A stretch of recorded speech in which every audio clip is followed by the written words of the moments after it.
Besides water and air, fat is the only ingredient that moonlights as a cooking environment. In fact, when it comes to the efficient use of energy and enhanced flavor and enhanced texture, well, it's tough to beat frying. So why don't we do it more often? Well, I blame people like Alton. My sister, Marcia, the Manchurian candidate of the kitchen. Alton, I know what you're up to. Be afraid. Be very afraid. Oh, thank goodness I got here in time. For what? Well, to stop you. From what? You know. You can't even say it, can you? Oh, I choose not to say it. Frying. Oh, there's no cause for profanity. Oh, I can't hear you. I can't hear you. I can't hear you. I can't hear you. Join us as we rediscover frying. We'll find the right vessel to fry in, choose the right fat to fry with, produce the perfect plate of fish and chips, and hopefully silence forever those fanatics who would defame fat and frying as four-letter words, when indeed they are truly good eats. Good eats!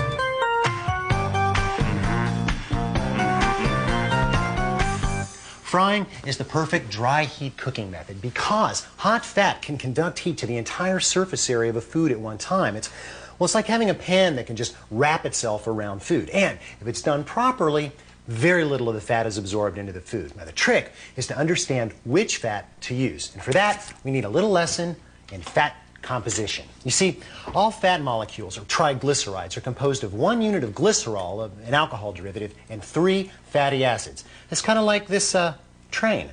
Oh, no, not another one of your lame teaching aids. Oh, don't go off the rails, Marcia. Now, let's pretend for a second that this engine and this caboose form one glycerol, and that each one of these 3 cars is a fatty acid, hence triglyceride. Okay, now each one of these fatty acids has a certain amount of seats on it. And normally these are taken up by hydrogens, okay? If every seat has a shiny, happy hydrogen in it, then this fatty acid is considered saturated. Now, fats that are high in saturates like lard, palm oil, butter, and beef tallow have a very, very long shelf life because they're stable, because all of their molecular bonds are all taken up. This is why food manufacturers really like to use them, because they add long shelf life to everything from baked goods to popcorn. And they're also easy to work with because most of them are solid at room temperature. Yeah, what about shortening? I'll get there. Okay. Okay, next card. If there is one empty seat on the fatty acid, then it is a monounsaturated fatty acid. Now, fats that are high in monounsaturates, like olive oil and most nut oils, are considered very, very healthy. But this seat, this is problematic, you see, because any molecular vagabond that wanders by can take that seat. And if it's something stinky, like, say, sulfur or iron oxide, then this entire fat is kaput, rancid, which is not a very, very good thing. On top of that, most of these oils are prized for their distinctive flavors, so they're not very refined. That gives them low smoke points. So again, not great for frying. But what about shortening? Oh, well, truth be told, shortenings are usually made from monounsaturated fats, but to make them last longer, the manufacturer adds hydrogen to the empty seat. So what was once monounsaturated is now saturated. It's shelf stable, it's solid at room temperature, but most of the health benefits are gone. Next, if there are 2 or more empty seats on the fatty acid, it is polyunsaturated. Now, safflower, canola, sunflower, and all the other oils that are big on polyunsaturates have very, very mild flavors and very high smoke points, so they are perfect for frying. But alas, lots of empty seats, which means that these kinds of fats can go bad about 100 times faster than saturated fats. Now, you can store them properly, and that'll help things, but the biggest thing you can do to add life to your polyunsaturates is to not fry in cast iron, because more times than not, the little monsters are from iron oxide. Well, you make it sound like all these little acids are on one big happy fat train. That's the cool thing. There are. See, any given fat can contain all 3 of these. What separates what we call a saturated fat from an unsaturated fat depends on the combination. They could all be saturated, they could all be polyunsaturated. Uh-huh. Okay. Well, I'm going to the ladies' room. Bye. Time to make a break. Yeah, there she is, W. Ordinarily, I wouldn't mind a little verbal jousting, but she'll keep us here for hours, and we've got bigger fish to fry. Literally. Oh, come on. See, when it comes to immersion frying, we basically got two different methods we could go with. Neither one of them are perfect. Okay, there she goes. There she goes. Okay, move.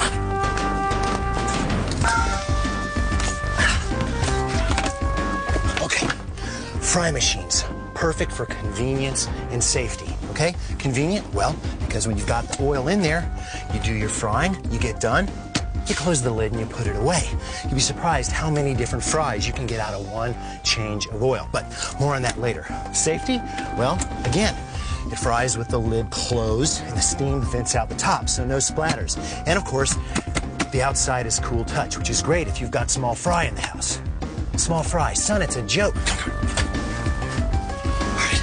She'll be futzing around with those toaster ovens for a week. Okay, next to a $3,000 restaurant fry-later, the best frying tool you can have is a heavy Dutch oven. What makes it so great? It's heavy. See, the denser the metal, the more it will hold its heat. And that means that it'll help to regulate the temperature of the fat, which is what we want, right? It's wide, so it's stable. The best thing about it is that it lets you control the oil temperature. The worst thing about it is it lets you control the oil temperature. You've got to be there. You've got to pay attention. You've got to use a fry thermometer to make sure the oil stays at a safe temperature. Okay, there's one more tool you have got to have, but it's one that you ought to have already. Incoming!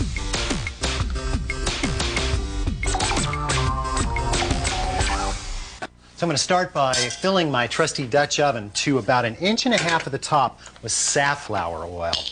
Now, since this is a 5-quart Dutch oven, that means it's going to be about 1 gallon of oil. Well, why stop there? There's already enough fat in there to choke a blue whale's aorta. Just fill it up to the top. Well, if I fill it all the way to the top, then when I'm cooking, I could slosh some hot oil out, and if that were to hit the coil or the flame, it could flare up a little bit. Although a wide pod like this should prevent that from happening. See? Frying. It's a hazard all around. Sure, if you put this on high heat and you go off to a movie or something, you could have a problem. But as long as you keep an eye on your thermometer and keep the oil changed regularly, more on oil changes later, you're not going to have any problems. I thought you were going to stay out of sight. Fine. If you need me, I'll just be over there. Thank you.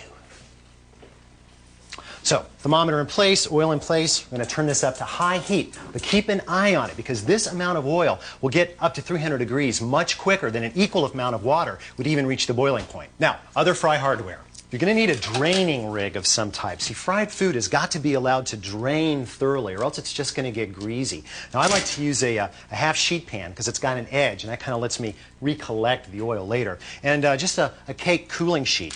Whatever you do, do not use paper towels. They just hold the grease right next to the food and it gets greasy. You're also going to need a retrieval device of some sort. I like this wire spider strainer that I got in an Asian market. But if you've got a really good pair of spring-loaded tongs, they'll do in a pinch. If you've got a salad strainer, you're going to need that a little later too, but it's not completely necessary. If you don't have one, just a few good kitchen towels will do. Now, uniform cooking depends on uniform sizes. So, when it comes to cutting fries, I skip the knife and use a V-slicer, complete with the wide cutting blade. Now, my legal department tells me I must warn you that, well, you already know all this, right? Just make sure you've got a really good grip on the potato before you start cutting. Now, don't bother taking the peel off of this because even if you don't like the flavor of the peel, it's a whole lot easier to just kind of remove the offending pieces later on. As soon as you're done cutting, you want to get your fries in cold water as soon as possible. What that's going to do is flush off any of the extra starch from the sides, from the cuts of the fry. It's going to do two things. One, it'll keep the fries from turning dark, but more importantly, that starch would block steam getting out of the fry. And if that happens during cooking, then the fry is going to be gummy instead of light and fluffy. Now, you can cut 10 minutes or 10 hours before frying, as long as the fries stay cold and submerged. So we will let these take a soak while we turn our attention to the batter. What batter? What does it matter? You don't eat fish and chips. No, of course not. No. Our favorite batter for frying is about as simple as it gets. All starts with 2 cups of all-purpose flour. Now, batters do 3 things for fried foods. On one hand, they protect the food from the intense heat of the oil. Then, of course, it adds the flavor and, of course, the texture. Now on top of the flour, we're going to need some leavening, something to produce bubbles and lightness. So a tablespoon of baking powder, and as a seasoning base, a teaspoon of kosher salt. Now that's all that we've technically got to have for the dry ingredients, but I want to add just a little bit of flavor. So I'm going to go with about a quarter teaspoon of cayenne pepper and a few shakes of Old Bay. It's a traditional seafood spice from my childhood that I like a lot. Now, bring all this together and contemplate moisture. We need a liquid. We could use anything from club soda to water to milk. It doesn't really matter. But what we like is beer. Not only does beer add the requisite water, which it mostly is, but also brings a lot of flavor and color to the party. And then, of course, there are the bubbles. Now, beer that's cold is better than beer that's warm. We just want to bring this together. Make this about 15 minutes ahead of time, and there'll actually be time for the flour particles to hydrate with moisture, which will make for a lighter batter. Don't do this more, though, than about an hour ahead of time, or it'll go flat on you. I always add eggs. I thought you didn't fry anymore. Well, doesn't mean I can't have an opinion. Well, she's right, and then, of course, she's wrong. Whipped egg whites added to a batter will make it lighter and crisper, almost like a tempura, which I don't really like for fish and chips, or I want something a little more substantial. But beware egg yolks. Egg yolks are mostly fat, and if there's fat in the batter, it's going to attract fat from the pot, leaving you with greasy food. What are you talking about? Well, Marcia, it all has to do with steam and the way that... You know what? I think that you would be much better educated if you spent a little time with a box. Oh, no, anything but that stupid puppet show But Marcia, again. it is you who have summoned the box with your questions. I merely obey. Oh, you built that thing when you were 8. Remember? You put on that little play, The Little Yeast That Could. You invited all the neighborhood children, and not one of them would come. Look, you enjoy the show. I've seen this one. I'll just stay with the oil. Lights! Water is a major part of frying. Oh, no. She's even worse than you.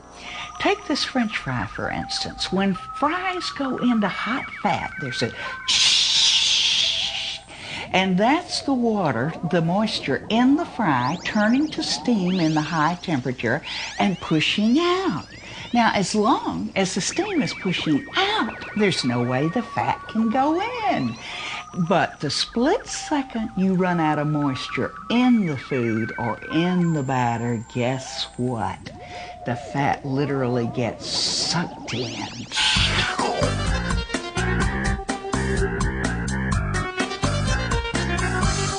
We are at 315 degrees, so I'm going to turn this down to low and let it coast to 320, which is a good blanching temperature. Now, time to retrieve the fries. It's really, really important that these fries be as dry as possible, as far as their surface at least, before they go into the hot fat, or they'll pretty much just jump out of the pan. Now, I like to drain them right into the basket from my salad spinner, but if you don't have a salad spinner, just throw them out on top of your biggest, thirstiest kitchen towel. Ooh, what's all that white stuff? That is the starch that came off of those fries. Now, if we had just dumped that into a colander, all of that white goo would now be back on the fries, and we'd be back where we started. Excuse me. Time to give these a spin. Now, just like a hot pan, hot fat is not an effective cooking vessel if it's overcrowded. So, we're going to work in really small batches, about a potato's worth at a time. There, right into the fat. And you want to kind of move it around just a little bit so that they don't stick together. Now, the temperature may drop a few degrees while you're cooking, but it's no big deal. Just keep your eyes on the thermometer and adjust it. You want to keep it right at 320 degrees. But be careful that you don't overcompensate. In 2 to 3 minutes, your fries will turn light gold and a little floppy, like that. Thus ends the first fry. First fry? What are you talking about? Well, sis, not that it would matter to you since you don't eat French fries, but if you want to do them right, you always cook them twice. Once at a relatively low temperature for the inside, and then later at a high temperature to crisp the outside. So, as soon as you've cycled through the whole first batch, you want to let these limp lovelies just sit here and drain and cool off to room temperature. Meanwhile, turn the heat up on the oil so that you can get it up to about 375 degrees. That'll be the final frying temperature. And since we're going to need a warm place to park these while we do the fish, turn your oven to 200.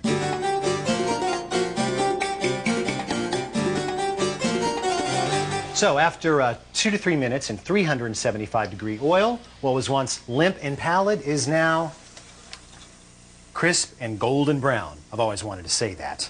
That is exactly what we're looking for. Good color, nice and crisp, hot. So, want to get these onto the draining pan as soon as possible. And while we're at it, might as well add a little bit of seasoning, a little kosher salt. It's the perfect time. Now, into the 200-degree oven. As long as we keep these things hot, they're going to stay crisp, at least for 20 or 30 minutes, and that's plenty of time to finish the fish. Now, cod might be the traditional king of fish and chips, but the truth is, any firm-fleshed whitefish will do just fine. Haddock, pollock, or tilapia, all great choices. Now, oilier fish have a tendency to get really fishy when they're deep fried, so stay away from things like mackerel and salmon. Besides, salmon and fish and chips, it's a little too weird for me.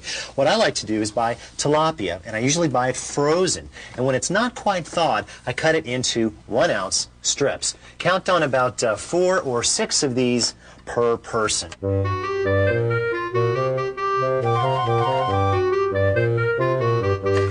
Now, wet stuff does not like sticking to other wet,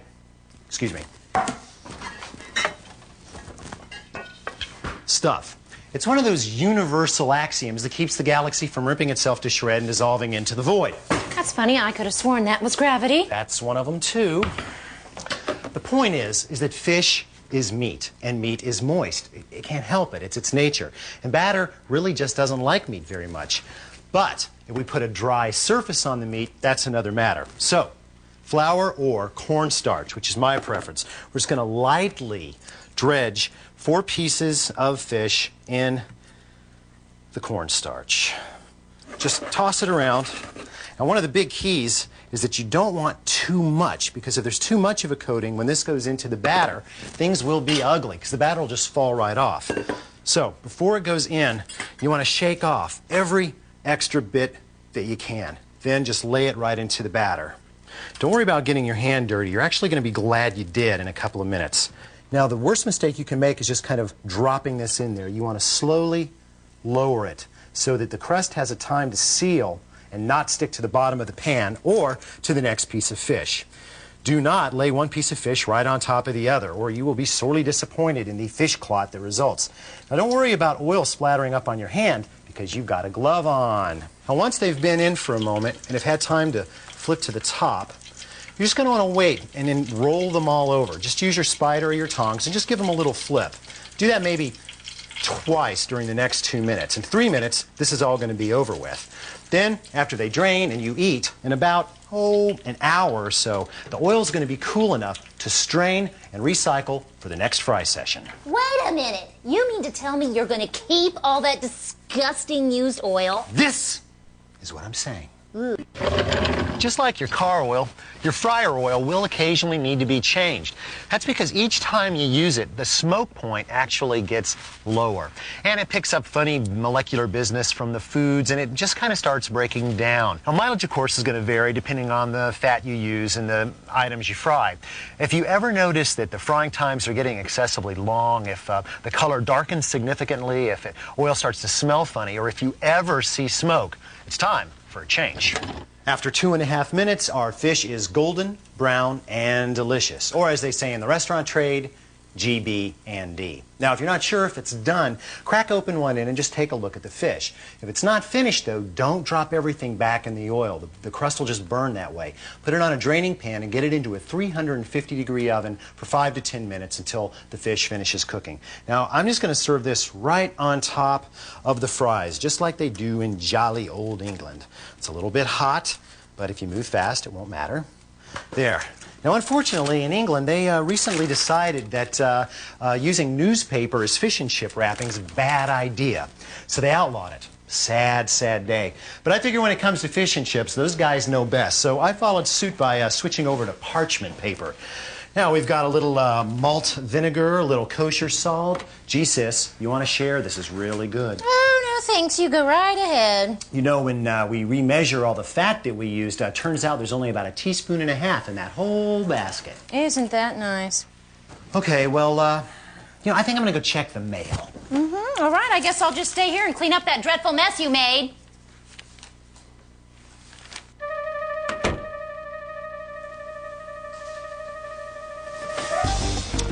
Maybe they're good eats after all.